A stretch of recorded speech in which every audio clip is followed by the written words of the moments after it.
Throwback to the 29th of June 2022.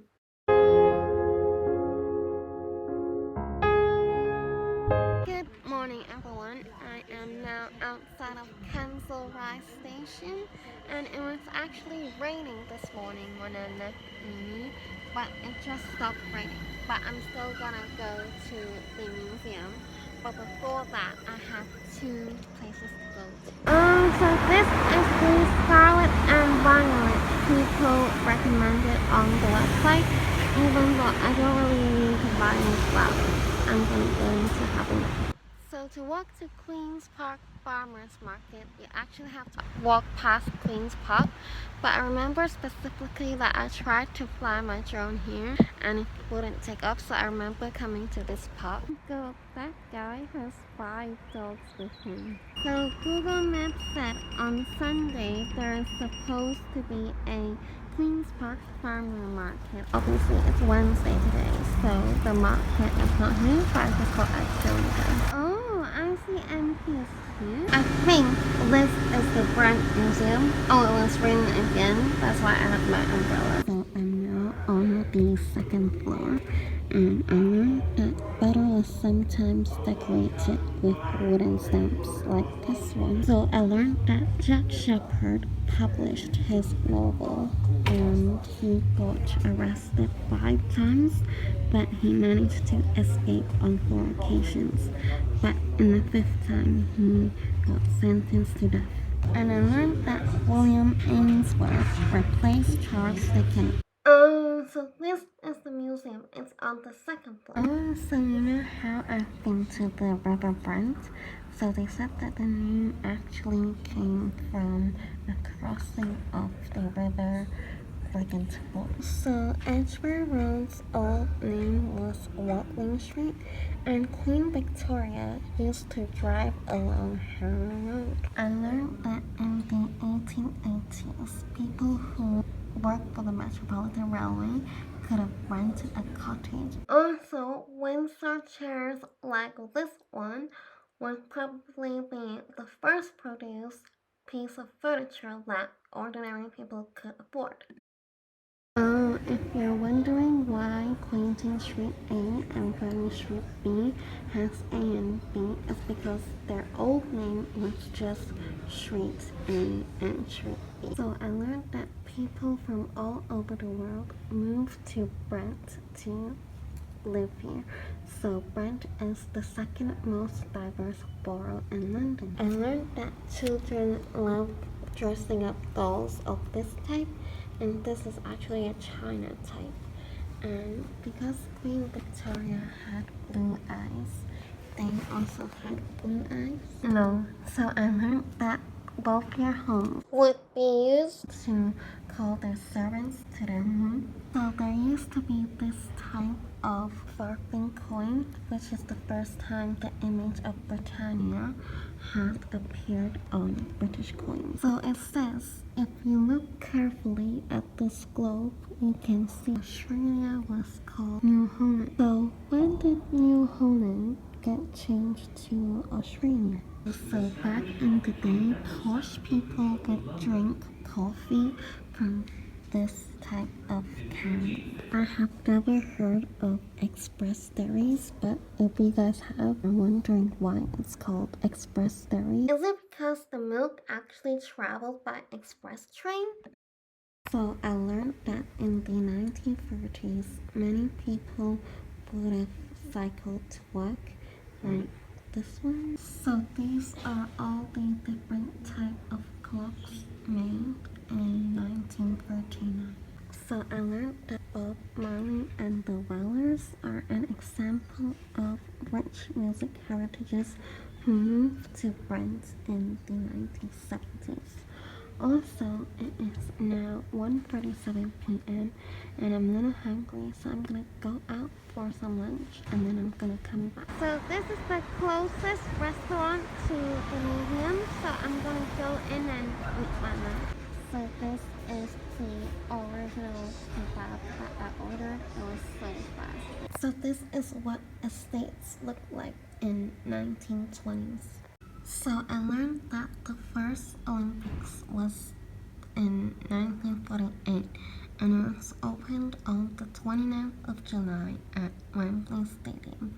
And they named the torch relay of peace. So this is what the Olympic tickets used to look like. Oh, so the Wembley Stadium didn't become a music venue until 1972. Oh, so I learned Sir Edward Watkin actually wanted to build a Eiffel Tower in Wembley Park. However, the Eiffel Tower sunk down into the marshes and it didn't survive, and because of financial difficulties, the project was stalling and it never progressed. Oh, so there was a British Empire exhibition in 1924, and these are all the countries that took part in it.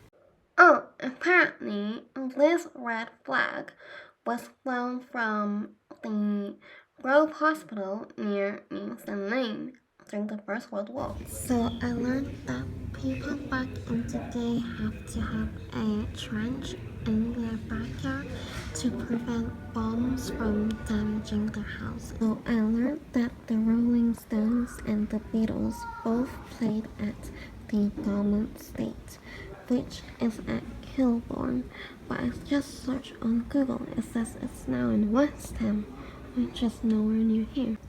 So the Brant Museum's old name was the Grange Museum because I just Googled it and it says I'm 1 minute away from it and it's taking me to Brant Museum. So I learned that there is a tricycle theatre in Kilbourne, and if I'm not too far from it, then I might go there.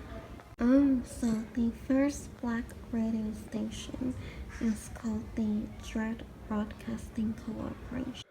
I learned that Hinduism is one of the oldest religions in the world, and over 700,000 are in the UK. And I have also been to this Eastern temple. I'm going to leave a link up here for you to watch the vlog. Oh, so I learned that the borough of Brent was born in 1965.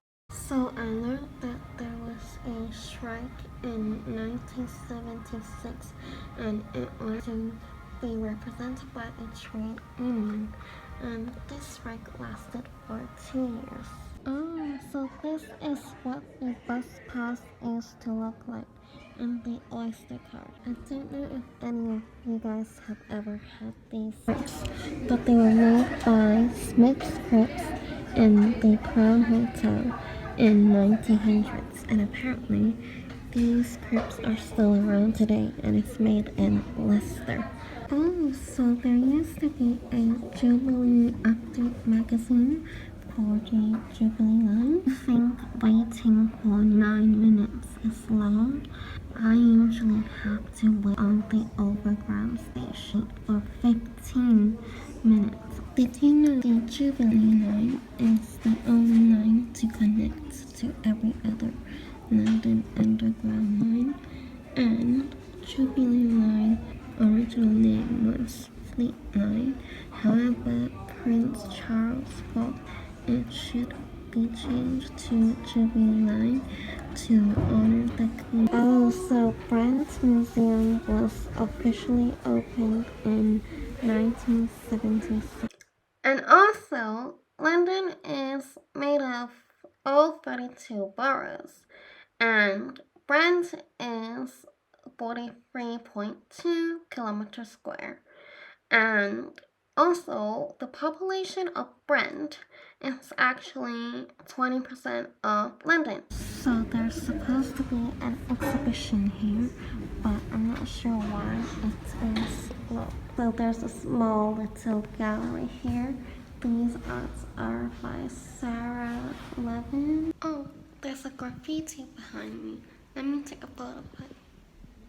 I realized I haven't taken a photo yet. So I saw on the opposite side there is a beautiful graffiti here, so I wanted to take a photo. I noticed the houses houses in Wilson Green are often painted half a side one color and the other half another color, just like this one. And then there's also a very special house over here. There's another graffiti over there, but I'm just gonna take a video here. As you can see, there are loads of people walking by. So I think the Tricycle Theater has now changed its name to the Kiln Theater because Google Maps said I arrived at the Tricycle Theater. So they said they have a refurbishment and they wanted to rebrand their identity, so that's why they changed their name to Kiln Theater. Oh, so William Freeze Green was the one who invented modern cinema. Oh, there's a fun fair going on in Kilburn Grange Park. Oh, so this is the village Cherry. So I think it's just called. Oh, so it is like an office. There's also a colorful wallpaper here. So I just took a photo here. So normally there is a farmer's market there every Sunday, but as it is a Wednesday today, it's not open. But it's 6 o'clock now, so even if it was a Sunday, it wouldn't be here anyway. So I'm actually at the London Tavern, and I actually just performed at an open mic because I saw it was nearby. So I was like, okay, might as well go because it was only a 10-minute walk. I actually performed Please Stop Smoking, Worthless, and I Want to Go Home. And in Please Stop Smoking, I got the crowd to sing along with me. And I think that was a really good opening song. So anyways, I am going to end this vlog here. So if you enjoyed this vlog, don't forget to subscribe, like, share it with your friends. And I'll see you all with another traveling vlog or music related video. Bye!